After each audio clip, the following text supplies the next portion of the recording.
In a display of strength, the commander of the U.S. Navy's Fifth Fleet, along with counterparts from the UK and France, embarked on a journey aboard the USS Paul Hamilton destroyer through the Strait of Hormuz.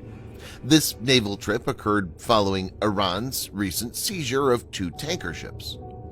According to the U.S. Navy, Vice Admiral Brad Cooper was joined by Joint Commander of the French forces deployed in the Indian Ocean, Vice Admiral Emmanuel Slars, and United Kingdom Maritime Component Commander Commodore Philip Dennis.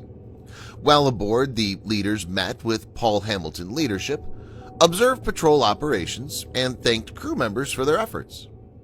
The U.S. Navy said, during the transit through the narrow strait, Paul Hamilton and UK Royal Navy frigate HMS Lancaster, F-229, passed one another as Cooper, Slars, and Dennis observed. Lancaster arrived in the region last year and recently seized 3,000 kilograms of hashish worth $6 million from a fishing vessel transiting the Arabian Sea May 8th.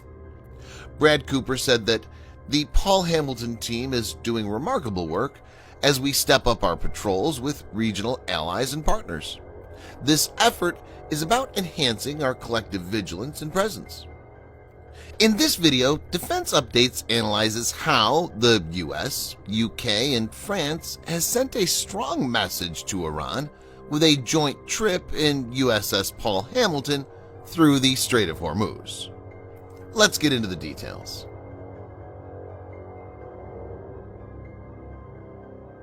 The Strait of Hormuz is a strait between the Persian Gulf and the Gulf of Oman.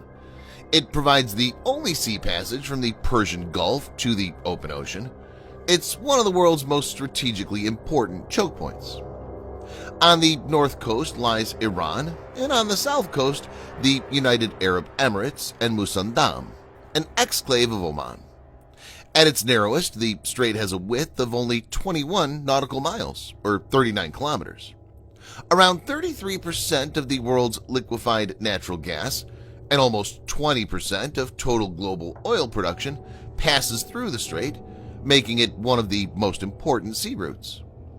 Because of its narrow width, it's tactically used for asymmetric warfare.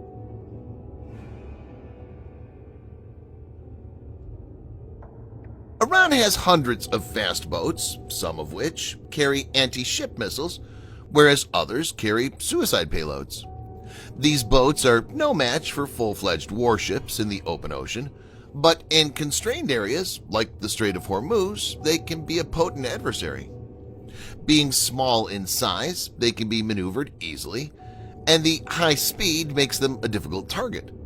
Multiple vessels of this kind attacking a warship from different directions could be difficult to defend against. Iran also has a decent number of launchers stationed along the shoreline that can fire different kinds of anti-ship missiles. The most potent of these is thought to be the Qatar missile. The Qatar supersonic missile, developed by Iran, has a range of about 185 miles, or 300 kilometers, self-guided, and can maneuver to lock onto a moving target. The missile's cheap, easy to launch, and can be deployed in swarms. It's a formidable challenge for any adversary.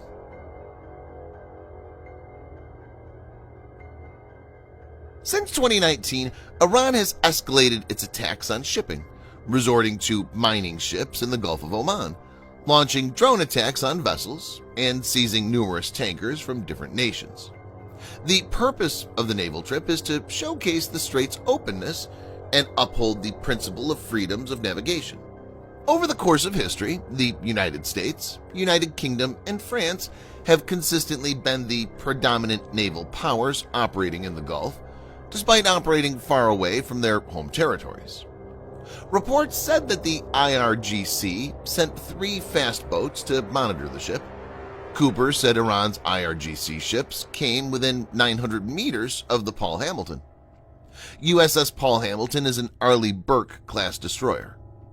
Arleigh Burke-class warships were designed as multi-mission destroyers capable of anti-aircraft warfare, AAW, anti-submarine warfare, ASW, and anti-surface warfare, ASUW. Cooper noted that Iran has seized or attacked 15 ships in the last 2 years.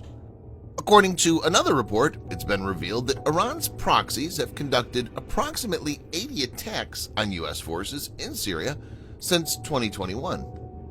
Cooper said, "The shipping industry is mindful of what the security posture looks like in the region. We have the ability to positively impact that influence, and that's what we're doing now." It's to be noted that over the last few years, the U.S. Navy is experimenting with laser weapons to counter the Iranian threat in the Strait. In 2020, the Office of Naval Research in Northrop Grumman fitted a 250-kilowatt laser in amphibious transport dock, USS Portland.